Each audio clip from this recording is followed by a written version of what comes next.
Brings us to another point. The Rooney Rule, I understand it in principle. It really does make a lot of sense. But time and time again, it just comes out that these teams are using it. It's patronizing to these candidates. It's patronizing. It's belittling. You're there to satisfy a quota. That, to me, is not reflective of what that rule is based on. Yeah. That rule is based on to give minority candidates equal or as much opportunity as they possibly can in the scope of getting head coaching jobs. That was the theme of the Rooney Rule. They should be considered more.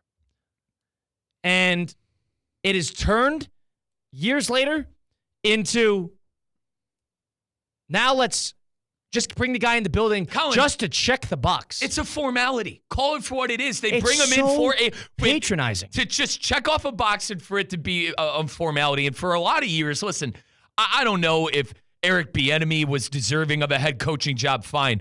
But I feel for the guy in the sense of he was the Rooney Rule guy. You would interview him to check off the mark of the Rooney Rule being checked off the box. And now it's poor Patrick Graham. Yeah, it's the formality of the situation, and it's not cool. It's not cool on so many levels. In principle, it does make sense.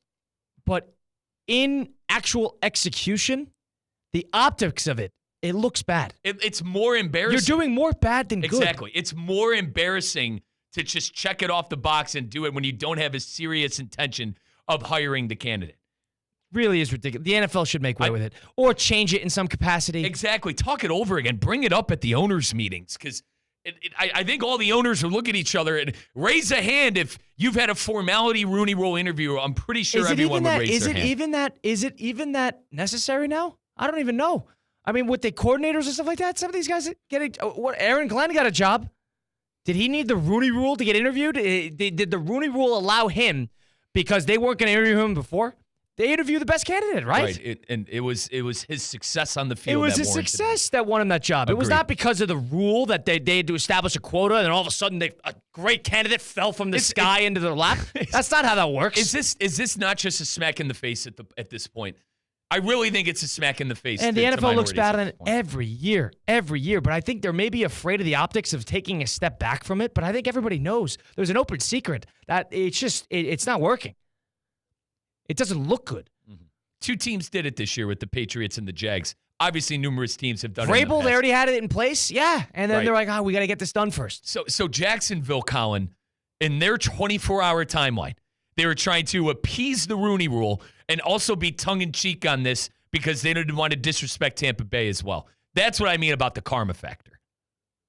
Yeah. The one thing I'll say is I think this is more from the Tampa Bay side of it. I think it is more about Cohen because Cohen agreed to come back. He handled it poorly. If the second you hear Jacksonville fired that general manager, you should have paused, reset. But both sides wrong. It's unbelievable. And this Rooney Rule, get rid of it. Change it. It's not working what it is. Look at Jacksonville's situation and tell me if that's really doing any good in giving minority candidates more opportunity. Tell me if that's really doing any good. Look how the Patriots handled their coaching search. Did that really help? Really? Aaron Glenn did not get hired because of the Rooney Rule. He got hired because he was a great candidate in their eyes. I'm not sold on him as a defensive coordinator. My point is, he was a head coaching candidate because he was a esteemed and a reputable assistant coach. It is not because of a quota. So I would say it's reflective of a bad rule, it's reflective of a bad organization, and it's reflective of changing or a head coaching candidate handling this just about as poorly as you can. Just about as poorly as you can. You imagine going into that interview being, that person and having Patrick Graham, having some of the questions asked. You got to know in the back of your head. It was probably a 45-minute interview. Honest to God. 45 minutes. Write your name down here. They probably got a stopwatch to make sure that it meets the minimum requirements for what a good interview looks like because they got Liam Cohen hanging out in the closet waiting to sign his contract the second he leaves. Like, it's probably the biggest joke and slap in the face. That's why I think it's more embarrassing. It's more embarrassing than anything, too. I think a minority that's going through this process because they know it's a formality and it's a waste of time for them. It's honestly got a waste of time. It's belittling and patronizing. Yeah, you got to change it. Too bad.